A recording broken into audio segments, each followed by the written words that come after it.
Selamat datang ya di kandang sempit Riman Vlog. Coba tebak apa ID-nya? Saya baru saja beli, baru saja datang. Kita unboxing ya. Pertama yang dibuka tentu yang atas, biar kelihatan. Atasnya dulu.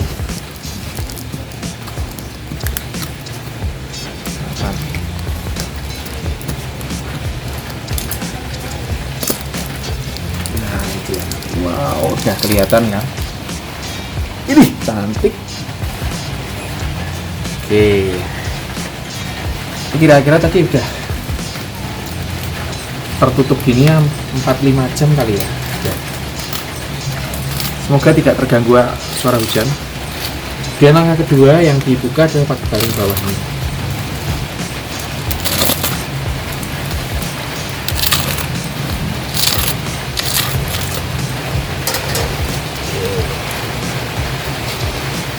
Hati-hati.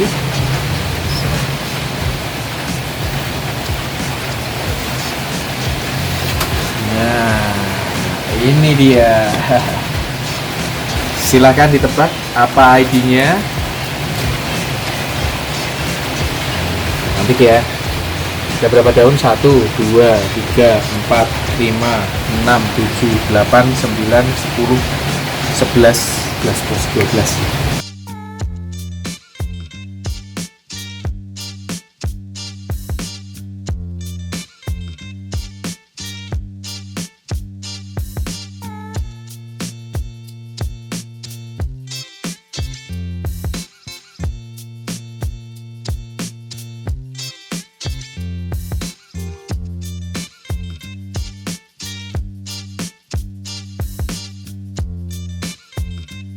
Cantik kan? Ini namanya adalah Adelia mutasi. Ini sambil saya buka ya. Jadi Adelia itu kalau yang asli kan identik dominan warna hijau ya. Yang mutasi itu ada dua, mutasi merah atau mutasi putih. Nah kalau ini mutasi merah. Tapi ada yang bilang sudah mengarah Helena nih gitu. Jadi saya nggak berani nyebut kalau mutasinya sudah mengarah Helena ya. Kalau yang mengarah Helena ini seperti ini. Tangkai daunnya akan berwarna full putih ya. Sementara ini masih ada agak merah ngeping lah gitu. Kalau sudah benar-benar putih berarti bisa dibilang sudah menjadi Helena. Itu setahu saya. Nanti kalau salah teman-teman bisa meralat ya, bisa ngasih tahu saya. Sambil saya buka ya. Oke. Nah, Adelia ini merupakan karya maestro Bapak Aglonema Indonesia, masih sudah tahu ya, Bapak Gregory Garnadi Hambali. Nah, Adelia ini silangannya itu mirip-mirip Pride of Sumatra ya, Comutatum Verticaler sama Rotundum. Kalau Pride of Sumatra itu kan yang pejantannya itu dari rotundumnya, kemudian sel betinanya dari Comutatum Verticaler, kemudian menghasilkan prekursor. Setelah itu disilangkan kembali betina prekursor tadi dengan rotundum tadi. Jadi kan butuh proses yang panjang. Kalau ini kebalikannya, Comutatum Verticaler itu pejantannya, sementara yang rotundumnya betinanya. Jadinya seperti ini. Sebenarnya indukan-indukan dari silangan-silangan yang populer itu ya masih mirip-mirip ya. Nah, Mas kok dinamai Adelia? Nah, ini nama Adelia itu berasal dari nama seorang yang memiliki jasa ya. Jadi nama dari Adelia Angeles, seorang kolektor di Filipina. Jadi beliau ini pada saat perburuan Comutatum tuh membantu Bapak Greg Hambali ya di Panay, Filipina. Nah, ini berdasarkan literasi ya. Kemudian karena merasa berutang budi, akhirnya dinamai Adelia. Rilis di tahun 2000. Nah, teman-teman mungkin bisa lihat, bisa dibandingkan dengan Adelia yang tidak mutasi yang sini. Nah, ini yang mutasi warnanya merah, sementara kalau Adelia ini warnanya identik dengan warna hijau, cuma memang tulang tengahnya ini benar-benar merah ya. Nah, kalau dibandingkan dengan Aglonema Pride of Sumatra, urat-urat Adelia ini memang tidak begitu terlihat merah ya, kecuali pada tulang daun utama. Nah, ini untuk yang Adelia masih asli Adelia belum mutasi ya. Nah, di daun utama yang bagian tengah itu yang merah menyala sedikit pink. Kemudian tulang daunnya berwarna pink, sementara bercaknya lebih dominasi warna hijau tua dengan taburan warna pink. Bercak pinknya ini merata di seluruh permukaan daun dan bagian tengah bercak pinknya lebih rapat. Itu dia Adelia mutasi ini saya boyong dengan bandrol harga 4,6 juta rupiah. Wow, harganya lumayan fantastis kan. Orang yang bilang tuh harga Aglonema mulai turun itu terbantahkan dengan ini. Memang tidak dipungkiri beberapa varian terutama yang impor itu harganya turun. Contohnya Red Anjamani ada loh, per pot itu bahkan dibanderol hanya Rp35.000. Tapi Red Anjamani yang seperti apa?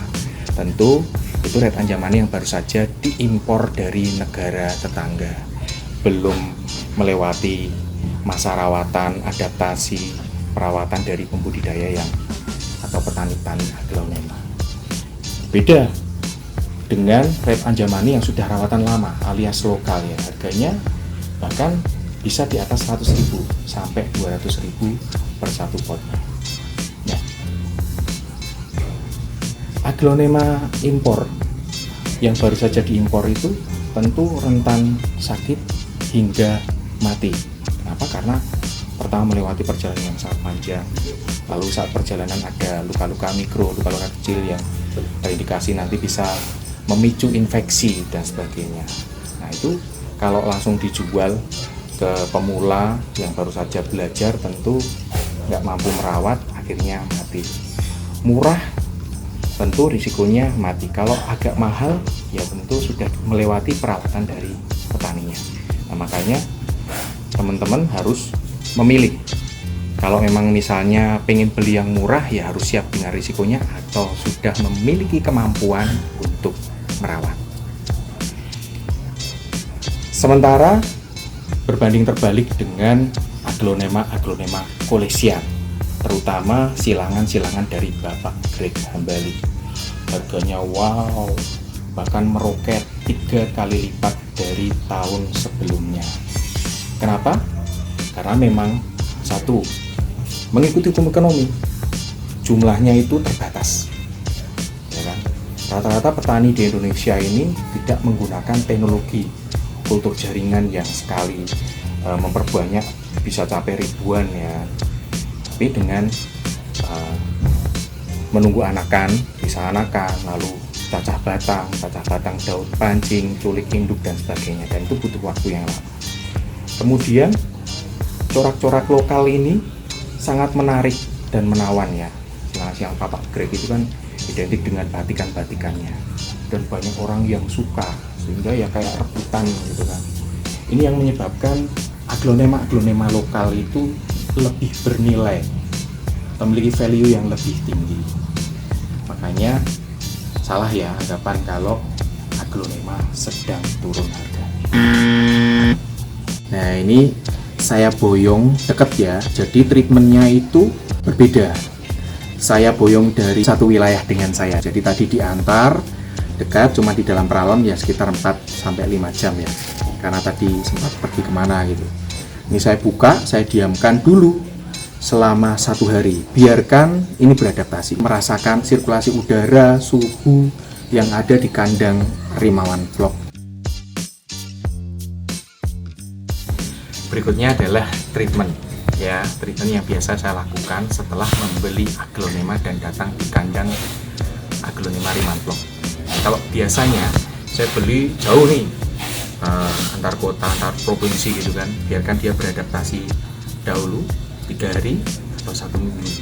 Kalau sudah beradaptasi, sudah merasakan lingkungan di kandang ini, panasnya, suhu udaranya dan sebagainya, baru kita lakukan treatment untuk repotting, karena saya selalu mengganti media tanamnya dengan 7 bahan yang sudah difermentasi ala Riemann-Vlog. Ya, saatnya dibongkar ya. Pelan-pelan.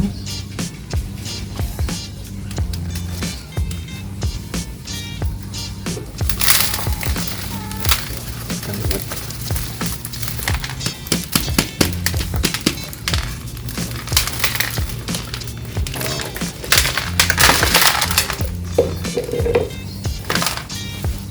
Putih. Oke, batangnya masih panjang putih. Oke, saya bersihkan dulu ya. Nah, begini setelah saya bersihkan ya. Sebenarnya saya ingin langsung menanam, tetapi ternyata ada bagian yang busuk nih. Ya, tuh, kayak busuk itu. Saya akan potong di sini. Kita akan lihat di dalamnya. Oke. Potongnya di bawah ruas sedikit ya. Kalau di sini kan sudah area mata tunas, di sana area mata tunas, jadi segini, di sini potongnya. Iris ya.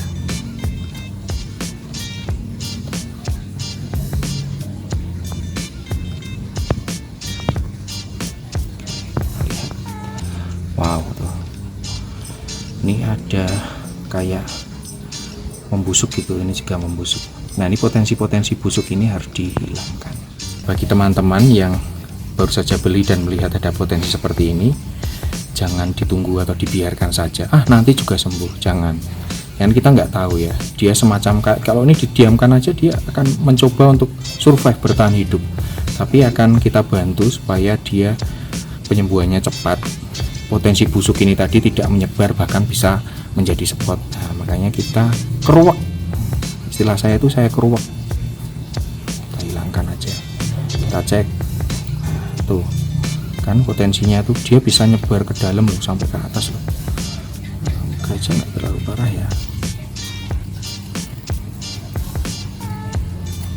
Oke, soalnya mutasian itu biasanya beda dengan yang biasa hijau. Nah, untung bersih ya. Ini bersih, segini aja udah bersih. Syukurlah. Bentar. Ini juga sekalian aja di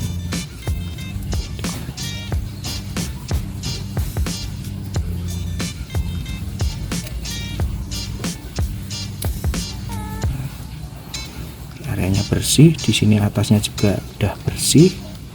Jadi siap ke langkah selanjutnya, yakni perendaman. Seperti biasa, perendamannya saya menggunakan vitamin B1, Lakona 37 dan Bacterisida fungisida. Takarannya 2 ml per 1 liter air ya.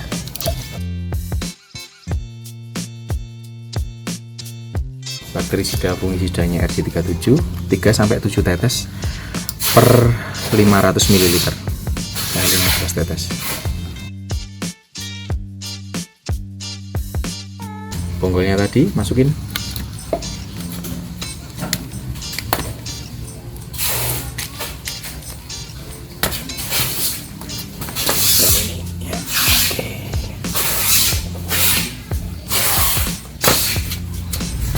Direndam selama kurang lebih 1 jam sampai 2 jam. Nah, ini sudah direndam selama 1 jam. Saatnya kita angkat, kemudian kita tiriskan supaya cepat. Saya keringkan menggunakan tisu ya. Lukanya yang tadi dikeruak, setelah proses keruak mengkeruak gitu bersih. Berikutnya ditutup lukanya menggunakan salep kambium seperti biasa.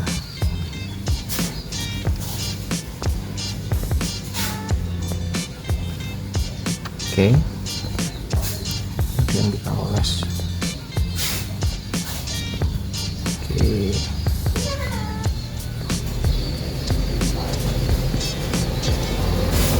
kita tunggu kering. Nah ini bonggolnya juga saya keringkan, saya akan usahakan tanam. Tumbuh nggak tumbuh ya, semoga bisa tumbuh.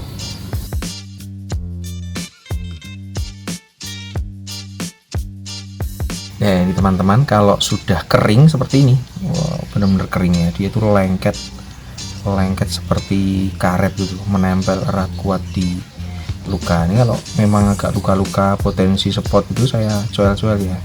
Ini ada mata tunasnya di sini. Ini semoga bisa hidup. Demikian dengan ini benar-benar kering nih, ya nih kering. Akarnya agak kisut-kisut nggak apa-apa ya. Nanti kalau sudah kena air di media tanam, dia akan bisa segar dan sehat. Baik, kita tanam. Ya, saya nemuin pot baru nih, Hawaii mereknya. Buatan Indonesia ya. Lubangnya banyak, kemudian ada lekuknya. Jadi kalau nempel ya ngocornya deras.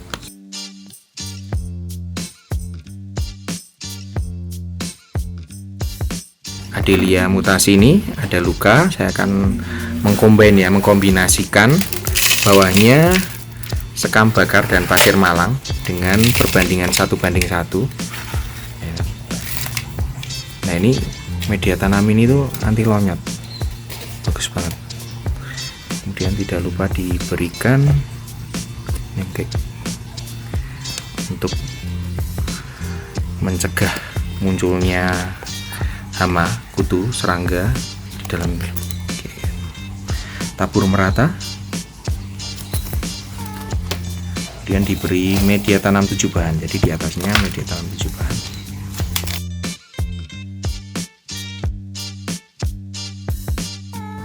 Kemudian diberi osmocote pupuk lambat larut dengan komposisi seimbang 13-13-13.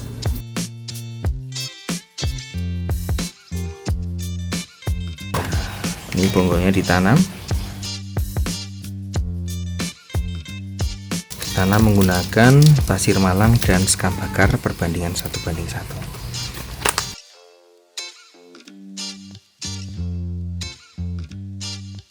Ditanam jangan lupa disiram sampai ngocor ya. Jadi biar media tanamnya menempel di akar tuh sampai airnya netes.